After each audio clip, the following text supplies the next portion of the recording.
Nesse mesmo seminário, lá em Comandatuba, na Bahia, um empresário do Rio Grande do Sul, principal executivo da Lojas Renner, castigou o ministro Luiz Fernando Furlan com críticas aos juros altos e à alta carga tributária, que o governo Lula era responsável em boa parte por tudo isso, e o ministro Furlan tentou defender a posição do governo, sabendo que ele é um dos adversários dos juros altos, e no final o Furlan disse: eu gostei muito das suas observações, inclusive aquelas que você me deu no corredor, de que as lojas Renner esse ano tiveram um aumento de vendas de 30% no primeiro trimestre.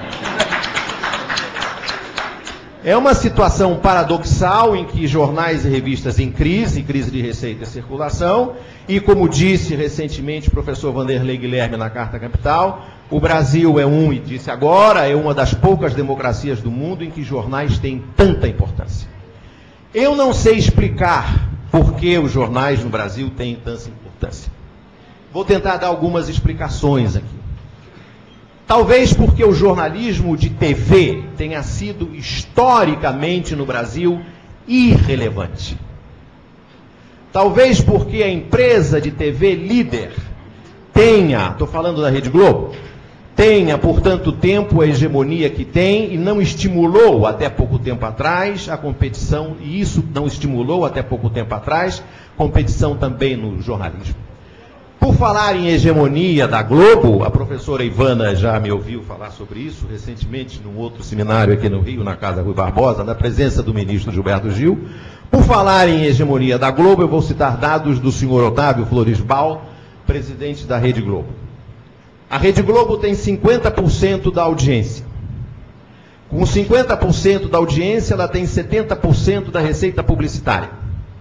A televisão, ela absorve 60% de toda a indústria publicitária, ou seja, todo o dinheiro gasto em publicidade, 60% vão para a televisão. Logo, a Rede Globo tem 70% de 60%. Logo, a Rede Globo tem 42 centavos de cada real investido em publicidade no Brasil. Você soma um anúncio classificado em Tribobó, um outdoor em Jeremoabo, Pernambuco, um comercial no Jornal Nacional, uma página dupla da Veja, tudo somado de cada real investido na indústria publicitária brasileira, 42 centavos vão para a Rede Globo de televisão. Para a Rede Globo de televisão, não falo para as organizações Globo, falo para a empresa, uma empresa, Rede Globo de televisão. Esse tipo de hegemonia não se reproduz em nenhuma democracia do mundo, nem em jovens democracias como o Chile, o México ou a Argentina. A TV Globo, no plano nacional, ou melhor, no Jornal Nacional, porque eu acabei de assistir ao Bom Dia Brasil no hotel e fui premiado com um conjunto de opiniões. Aqui no Brasil, a televisão aberta, comercial, é um conjunto de opiniões, não é um instrumento de divulgação de fatos, mas um conjunto de opiniões. Acabei de assistir no Bom Dia Brasil um conjunto de opiniões, coisa que não se reproduz no Jornal Nacional, onde os colunistas de opinião foram retirados. Mas a TV Globo, no plano nacional, tem sido menos engajada, ou melhor, no Jornal Nacional, menos engajada em relação ao presidente Lula do que o Jornal Globo, por exemplo. Por quê? Vou tentar responder essa pergunta que me faço. Talvez por causa da recente concordata da Globo. Como se sabe, a Globo, a maior empresa de comunicação do Brasil, acaba de levantar a concordata. A Globo foi salva, segundo o presidente de um dos principais bancos credores da Globo, que estava presente nesse seminário de Comandatuba, ele disse: a Globo foi salva, saiu da concordata por causa do crescimento econômico registrado no governo Lula. Talvez porque as redes de TV, a Rede Globo à frente, inclusive a Record, onde eu trabalho, tem um pleito importante que é a adoção do padrão digital japonês. E como se sabe, o padrão digital japonês beneficia as redes de televisão em detrimento das empresas de telefonia que querem produzir conteúdo para celular, palmitop, iPod, qualquer mídia móvel. Só para dar uma ideia do tamanho do problema para as redes de televisão, a terceira empresa de telefonia fixa no país, que é a Brasil Telecom, fatura num trimestre tudo o que a Globo fatura num ano, para mostrar que as empresas de telefonia, se forem provedoras de conteúdo, se tornarão um importante concorrente das empresas de televisão, porque elas têm uma base financeira muito grande. O jornal Globo, porém, como os outros, é um jornal de oposição clara ao governo Lula, entre outros jornais e as revistas. A revista Veja é um capítulo à parte. Um senador do PFL, presente a esse seminário de Comundatuba, me disse que ou a Veja derruba o presidente Lula, ou o segundo mandato do presidente Lula levará ao fechamento da Veja, porque, como mencionou o professor Vanderlei Guilherme, as empresas brasileiras precisam de apoio do governo.